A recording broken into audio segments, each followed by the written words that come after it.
एक मोठी breaking news समोर येते। ही मोठी बातमी आपल्या समोर येते। 20 मेला देशभरातील 12 लाखांपेक्षा अधिक मेडिकल दुकानं ही बंद असणार आहेत। तर ही मोठी बातमी आपण बघतोय। ऑनलाईन औषध विक्री, नियमबाह्य डिस्काउंट आणि जीएसआर अधिसूचना रद्द करण्याच्या मागणीसाठी केमिस्ट संघटनांकडून देशव्यापी बंदची घोषणा करण्यात आली आहे। All India chemist and druggist असोसिएशनने हा एक दिवसीय देशव्यापी बंद पुकारलाय।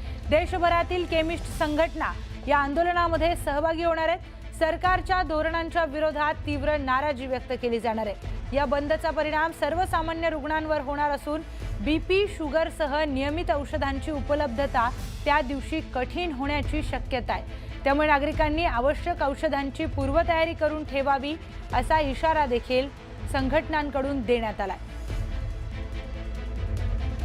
थेट बोलूयात आपले प्रतिनिधी अजित मांडे यांच्याशी। अजित, ही मोठी बातमी समोर येते, काय अधिकचा तपशील? 20 तारखेला जो बंद पुकारण्यात आलेला आहे त्यामध्ये संपूर्ण देशभरातील जवळपास 12 लाखांपेक्षा जास्त मेडिकल दुकाने जी आहेत ती सामील होणार आहेत। यामुळे या दिवशी औषध घेणं हे नागरिकांना फार अवघड होणार आहे।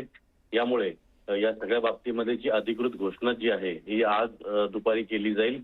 ऑल इंडिया केमिस्टचे अध्यक्ष जे आहेत जगन्नाथप्पा शिंदे हे याबाबत अधिक माहिती देणार आहेत।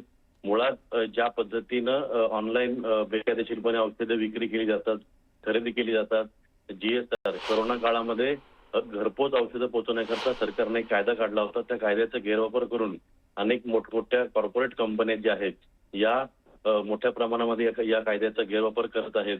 या अनेक असे मुद्दे घेऊन या केमिस्ट असोसिएशनने हा बंद पुकारलेला आहे। याकरता मोठ्या प्रमाणात तयारी करण्यात आली असून ठिकठिकाणी बॅनरबाजी करून दुकानांमध्ये वेगवेगळे पोस्टर्स लावून नागरिकांना याबाबत सतर्क करण्यात येते। आणि त्याचबरोबरीनं जर सरकारने या मागण्या पूर्ण केल्या नाही तर अनिश्चित काळापर्यंत मेडिकल दुकाने बंद राहतील असा देखील इशारा यावेळेस देण्याचा प्रयत्न जो आहे तो मेडिकल असोसिएशनने केलेला दिसतोय। मुळात ज्या पद्धतीनं सर्व कायदे आहेत त्या कायद्यानुसार मेडिकल असोसिएशनची मागणी किती रास्त आहे हे देखील पाहणं गरजेचं आहे। आणि त्या दृष्टीनं राज्य सरकार आणि केंद्र सरकार यांनी काढलेले कायदे जे आहेत त्यानुसार त्यांनी योग्य पद्धतीने वागावं असा इशारा देण्याचा हा प्रयत्न ऑल इंडिया मेडिकल केमिस्ट असोसिएशनचा आहे। निश्चितच अजित, ही मोठी बातमी समोर येते, याचे काय पडसाद उमटतील हे देखील पाहणं महत्त्वाचं आहे। माहितीसाठी धन्यवाद।